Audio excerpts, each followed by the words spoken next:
Hello, good morning. എല്ലാവർക്കും സുഖമല്ലേ? അപ്പോൾ എല്ലാവരും ജോലിക്കൊക്കെ അപ്ലൈ ചെയ്ത് തുടങ്ങിയെന്ന് വിചാരിക്കുന്നു.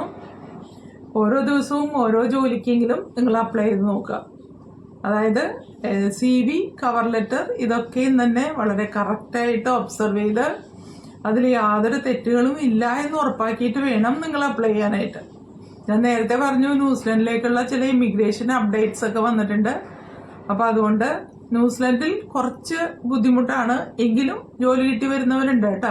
ഇപ്പോഴും ജോലി കിട്ടി പല സ്ഥലങ്ങളിലേക്കും, ഇവിടെ ന്യൂസിലൻഡിൽ തന്നെ ഓക്ലൻഡിലേക്കും മറ്റ് ഏരിയാസിലേക്കും ഒക്കെ വരുന്നവർ ഇപ്പോഴും ഉണ്ട്. പക്ഷെ നേരത്തെ വന്നിരുന്ന അത്രയും ഫ്ലോ ഇല്ല എന്ന് മാത്രമേ ഉള്ളൂ. സ്കിൽഡ് ഷോർട്ടേജ് ലിസ്റ്റിൽ വരുന്ന ഏതെങ്കിലും ജോബിൽ നിങ്ങൾക്ക് നല്ല എക്സ്പീരിയൻസ് ഉണ്ടെങ്കിൽ തീർച്ചയായിട്ടും നിങ്ങൾക്കിവിടെ ജോബ് ഓഫർ കിട്ടും. അപ്പോൾ അതുപോലെ അക്രഡിറ്റഡ് വിസയിൽ വരുന്ന ആളുകൾ ഇപ്പോഴും ഉണ്ട് കേട്ടോ. ഇവിടെ ഒരുപാട് നഴ്സസിനെയൊക്കെ ആവശ്യമുണ്ട്. പക്ഷേ ഗവൺമെന്റിന്റെ ഫണ്ട് ഇല്ല എന്ന് പറഞ്ഞുകൊണ്ടാണ് അത് അവരിവിടെ കൺട്രോൾ ചെയ്തിട്ടുള്ളത്. അപ്പൊ ഇനിയും നമുക്ക് ഭാവിയിൽ അത്തരത്തിലുള്ള ഒഴിവുകളൊക്കെ വരാം. അപ്പൊ അതുകൊണ്ട് ഇപ്പോഴേ തന്നെ അപ്ലൈ ചെയ്ത് നോക്കുക. അടുത്ത ഡിസംബർ ജനുവരിയിലൊക്കെ അപ്ലൈ ചെയ്തിട്ടുണ്ടെങ്കിൽ ജോലി കിട്ടാനായിട്ട് വളരെ എളുപ്പമായിരിക്കും. കാരണം ഡിസംബറിൽ ഇവിടെ നിന്ന് ആളുകളെല്ലാം ഹോളിഡേയ്സിന് പോകുന്ന ഒരു സമയമാണ്. അപ്പോൾ ഉള്ള ജോലിയൊക്കെ ഇവിടെ റീസൈൻ ചെയ്തിട്ട് അവര് ഹോളിഡേയ്സിനൊക്കെ പോയി തിരിച്ചു വന്ന് വേറെ ജോലിക്ക് അപ്ലൈ ചെയ്ത് അതിലേക്ക് കയറുന്ന ഒരു സിസ്റ്റമാണ് ഇവിടെ ഉള്ളത്. ഡിസംബറിൽ അപ്ലൈ ചെയ്തിട്ടുണ്ടെങ്കിൽ പെട്ടെന്ന് തന്നെ ജോലി കിട്ടുമെന്നാണ് ഇവിടെ എക്സ്പീരിയൻസ് ഇവിടെ കാണിക്കുന്നത്. അപ്പോൾ അതുകൊണ്ട് നെക്സ്റ്റ് ഡിസംബറിൽ നിങ്ങൾ ജോലിക്ക് എന്തായാലും ബിസി ആയിട്ട് ഇവിടെ അപ്ലൈ ചെയ്ത് തുടങ്ങണം. ഇനി ന്യൂസിലൻഡിലേക്ക് മാത്രമല്ല, ഓസ്ട്രേലിയയിലേക്ക് നിങ്ങൾക്ക് പലതരം വിസകൾ എടുക്കാമെന്ന് ഇന്നലെ ഞാനിവിടെ പറഞ്ഞു. അപ്പോൾ അതിൽ പ്രധാനപ്പെട്ട ഒരു വിസയാണ് സ്കിൽഡ് മൈഗ്രന്റ് വിസ എന്ന് പറയുന്നത്. ഈ വിസ ശരിയാക്കി കൊടുക്കുന്ന ഏജൻസ് ഉണ്ട്. അപ്പോൾ പെർമനന്റ് റെസിഡൻസി എടുത്തും നിങ്ങൾക്ക് അങ്ങോട്ട് പോകാം. അതായത് ഓസ്ട്രേലിയയിൽ നിങ്ങൾക്ക് സ്ഥിരമായിട്ട് താമസിക്കാം. അവിടെ ചെന്ന് കഴിഞ്ഞിട്ട് ജോബിന് അപ്ലൈ ചെയ്ത് ജോലി കിട്ടണം എന്ന് മാത്രമേ ഉള്ളൂ. അപ്പോൾ അതിന് ഒരുപാട് ഏജൻസികളുണ്ട്. ഈ ഏജൻസികൾ ജെനുവിൻ ആണോ എന്ന് നിങ്ങൾ ചെക്ക് ചെയ്യേണ്ടത് അത്യാവശ്യമാണ്. അപ്പൊ അതിന് OMARA, OMARA, അതായത് office of migration agents authority എന്ന് പറയുന്ന ഒരു വെബ്സൈറ്റ് ഉണ്ട്. അതിൽ ചെക്ക് ചെയ്താൽ നിങ്ങൾക്ക് ആ ഏജൻസി ലെജിറ്റിമേറ്റ് ആണോ എന്ന് മനസ്സിലാക്കാം. അപ്പൊ ഇന്നലത്തെ വീഡിയോയിൽ ഞാൻ പറഞ്ഞതുപോലുള്ള കുറച്ച് കാര്യങ്ങൾ കൂടി നിങ്ങൾ അതിലൂടെ ശ്രദ്ധിക്കണം. അതായത് പേഴ്സണൽ ഇമെയിലിൽ നിന്നാണോ ഈ ഏജന്റ് നിങ്ങൾക്ക് റിപ്ലൈ തരുന്നത്, അവർക്ക് നല്ലൊരു വെബ്സൈറ്റ് ഉണ്ടോ, ഒരു വെബ്സൈറ്റിൽ ക്ലിക്ക് ചെയ്യുമ്പോൾ മറ്റൊരു വെബ്സൈറ്റിലേക്ക് പോകുന്നുണ്ടോ, ഇതൊക്കെ നന്നായിട്ട് ചെക്ക് ചെയ്തിട്ട് വേണം ലെജിറ്റിമേറ്റ് ആയിട്ടുള്ള ഏജൻസി ആണോ എന്ന് നിങ്ങൾ തീരുമാനിക്കാനായിട്ട്. എന്നിട്ട് മാത്രമേ അവരായിട്ട് നിങ്ങൾ കോണ്ടാക്ട് ചെയ്യാവൂ. അപ്പം നല്ലൊരു ഏജൻസിയെ കണ്ടെത്തി നിങ്ങൾ ഗൂഗിളിൽ സെർച്ച് ചെയ്ത് നോക്കിയിട്ടുണ്ടെങ്കിൽ നിങ്ങൾക്ക് അത്തരം ഏജൻസികളെ കണ്ടെത്താനായിട്ട് സാധിക്കും. എന്നിട്ട് OMARA എന്ന് പറയുന്ന ആ വെബ്സൈറ്റിൽ ചെക്ക് ചെയ്താൽ അത് അവിടെ രജിസ്ട്രേഡ് ആണോ, ഒരു രജിസ്ട്രേഡ് ഏജന്റ് ആണോ, ലീഗൽ ആണോ എന്നൊക്കെ നിങ്ങൾക്ക് അറിയാൻ സാധിക്കും. എന്നിട്ട് നിങ്ങൾ അവിടെ മൈഗ്രേഷന് വേണ്ടി അപ്ലൈ ചെയ്യാം. അപ്പൊ നിങ്ങൾക്ക് പെർമനന്റ് റെസിഡൻസി കിട്ടിയും ഓസ്ട്രേലിയയിലേക്ക് പോകാനുള്ള വിസകൾ ഇപ്പോഴും അവിടെ ഉണ്ട്. അപ്പൊ അങ്ങനെയും നിങ്ങൾക്ക് ഇവിടെ ശ്രമിക്കാം. അതിന് കുറച്ച് പണം ചെലവുണ്ട്.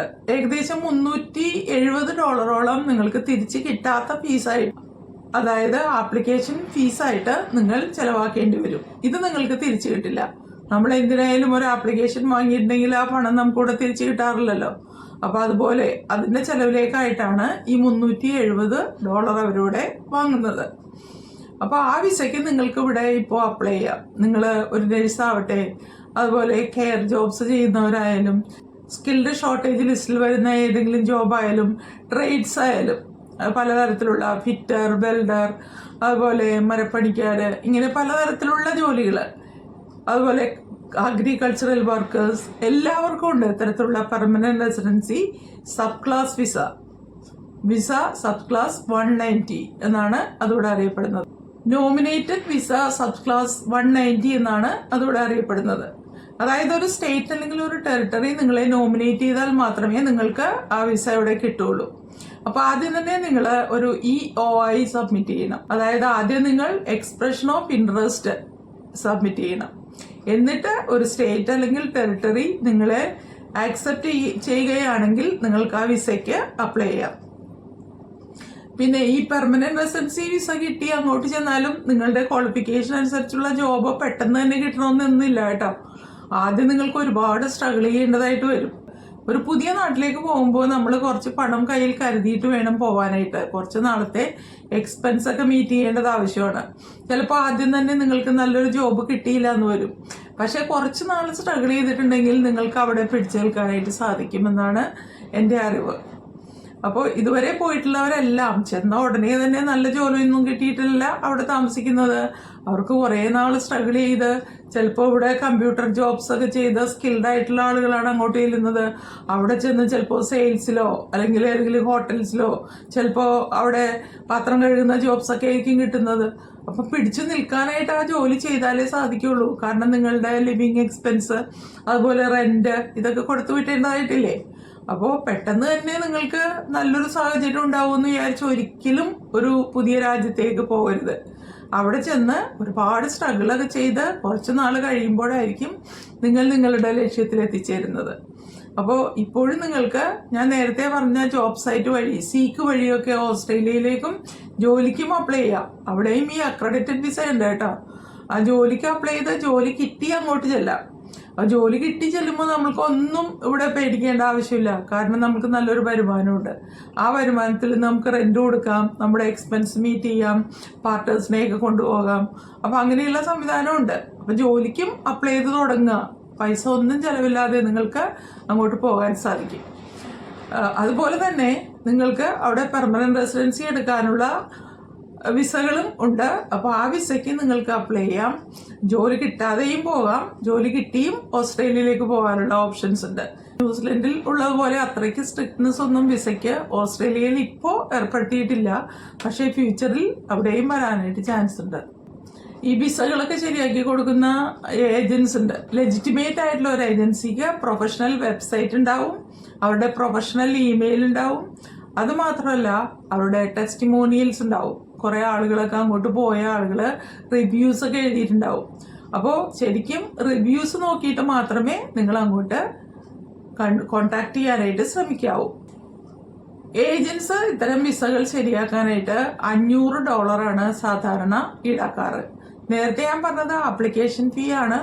ഇത് ഏജൻസി ഈടാക്കുന്ന തുക ഏകദേശം $500. ഓരോ വിസയ്ക്കും വ്യത്യാസമുണ്ട്. അത് 2024 സ്കിൽഡ് ആയിട്ടുള്ള ലേബറേഴ്സിന് ഓസ്ട്രേലിയയിലേക്ക് മൈഗ്രേറ്റ് ചെയ്യാൻ വേണ്ടി ഗവൺമെന്റ് ഒരുക്കിയിട്ടുള്ള ഒരു പുതിയ വിസയാണ് ഈ സബ് ക്ലാസ് വിസ 190 എന്ന് പറയുന്ന പെർമനന്റ് റെസിഡൻസി ഉള്ള വിസ. പക്ഷേ ഈ വിസയ്ക്ക് അപ്ലൈ ചെയ്യുമ്പോൾ നിങ്ങൾ അതിന് പിന്നിലുള്ള എല്ലാ കാര്യങ്ങളും മനസ്സിലാക്കേണ്ടത് അത്യാവശ്യമാണ്. അപ്പൊ ഇതേക്കുറിച്ച് ഏജൻസി വഴിയായാൽ നിങ്ങൾ ഏജൻസിയോട് എല്ലാ കാര്യങ്ങളും ചോദിച്ച് മനസ്സിലാക്കുക. അല്ലെങ്കിൽ ഗൂഗിളിൽ ഒരു ഗവേഷണം നടത്തി ഗൂഗിളിൽ നിങ്ങൾ ഒരു റിസർച്ച് ചെയ്ത് എല്ലാ കാര്യങ്ങളും മനസ്സിലാക്കിയിട്ട് വേണം ഈ വിസയ്ക്ക് അപ്ലൈ ചെയ്യാനായിട്ട്.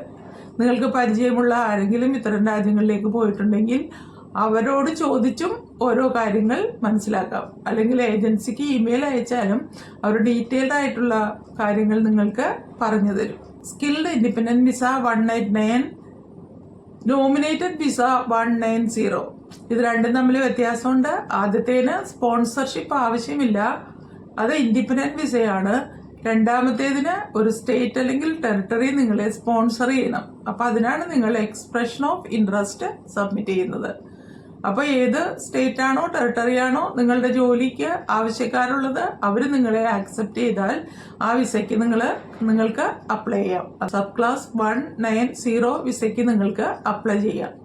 ആദ്യം ഒരു നോമിനേഷൻ കിട്ടിയാൽ മാത്രമേ ഈ വിസയ്ക്ക് അപ്ലൈ ചെയ്യാൻ സാധിക്കുള്ളൂ. അപ്പൊ ആദ്യം എക്സ്പ്രഷൻ ഓഫ് ഇൻട്രസ്റ്റ് സബ്മിറ്റ് ചെയ്യുക.